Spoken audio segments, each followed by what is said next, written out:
You wake up, shuffle into the bathroom, grab your toothbrush, and squeeze out that perfect ribbon of minty toothpaste. 2 minutes of scrubbing, spit, rinse, and you're ready to face the world with a smile that could launch 1,000 selfies. It feels like the most natural ritual in the world, something humans have probably done forever, right? But here's the mind-blowing part that'll make you pause mid-brush next time. Some ancient hunter-gatherers actually had fewer cavities than many people living today. Yeah, you heard that right? While we're battling sugar-packed diets and endless snacks, our deep ancestors were out there with teeth that stayed surprisingly strong, and they did it without a single tube of Colgate. But here's where it gets weird. How did they actually manage that? So how on earth did they keep their chompers clean? The answer starts with a stick.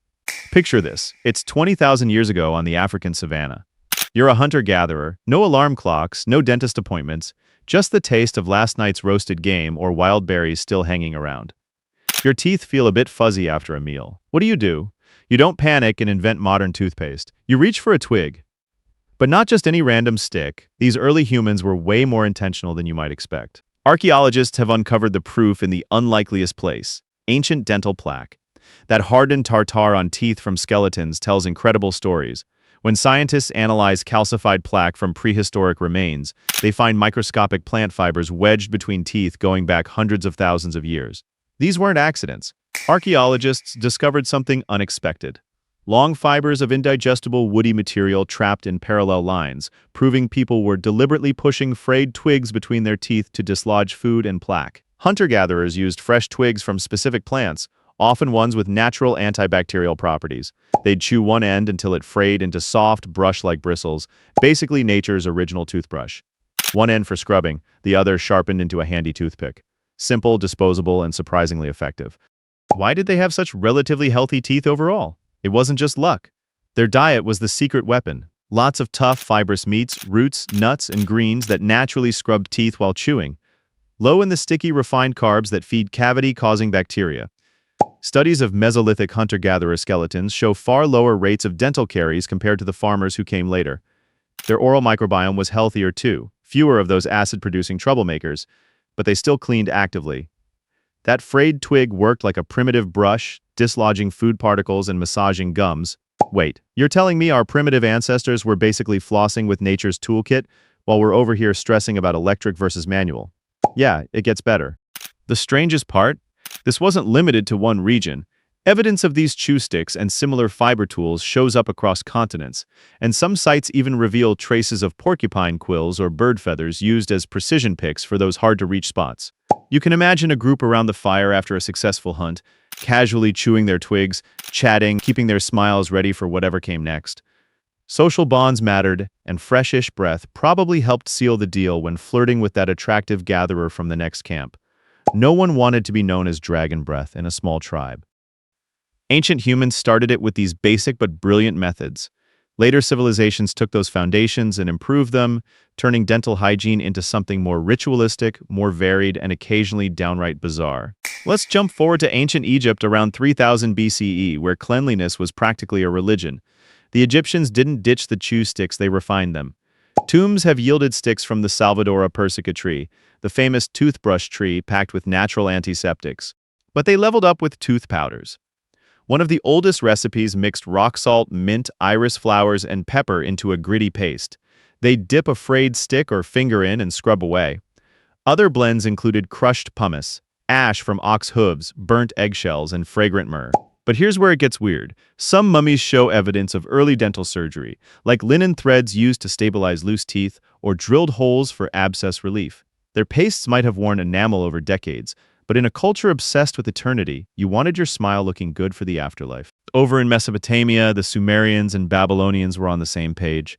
Clay tablets reference oral care, and digs have turned up fancy toothpicks, some gold for the elites. Chew sticks from aromatic trees were everyday tools, and they understood that trapped food led to pain and stink. Royalty had dedicated grooming kits. Talk about taking pride in your pearly whites. Then came ancient Greece and Rome, where philosophers debated everything, including why your breath smelled like defeat after too much garum sauce. Hippocrates wrote about dental woes. Greeks used powders from crushed bones, oyster shells, and charcoal. Romans mixed in honey or herbs for flavor, and sometimes went full mad scientist. Pliny the Elder suggested ashes of burnt mouse skulls or dung mixed with honey for sweet breath. Mouse poop toothpaste. Imagine recommending that to your Roman date. Hold still, darling, just a dab of rodent residue for that fresh feeling. And this is where the story takes a bizarre turn. They also loved urine mouthwashes. Human urine, because of the ammonia, made a decent cleaner. Wealthier folks imported premium Portuguese urine. Classy, right? Bad breath was social suicide. No senator wanted to clear the room just by opening his mouth.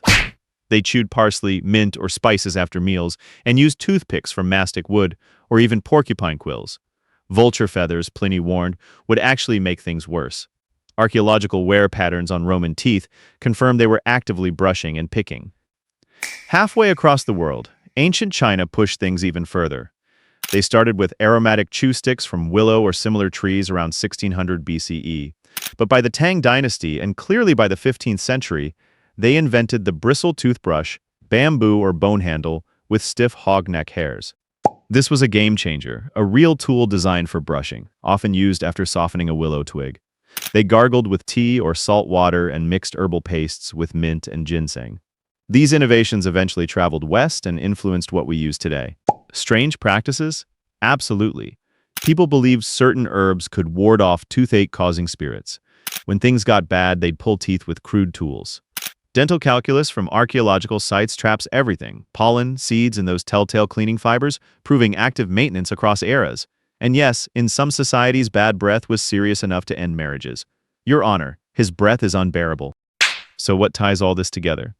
Ancient humans started it with those simple frayed twigs on the savannah, and later civilizations improved it, adding powders, pastes, fancy tools, and wild experiments along the way. From hunter-gatherers scrubbing with nature's toothbrush to Egyptians powdering with myrrh and Romans gargling pee. Humans have always cared about clean teeth. Why? Because a healthy mouth meant better eating, better talking, better living, and better connections with the people around you. Next time you stand in your bathroom, toothbrush in hand, think about those first humans chewing twigs under the open sky. Feel that connection across tens of thousands of years, the same daily struggle against plaque, the same desire for a confident smile. You're not just fighting cavities, you're continuing a ritual that stretches back to the dawn of our species.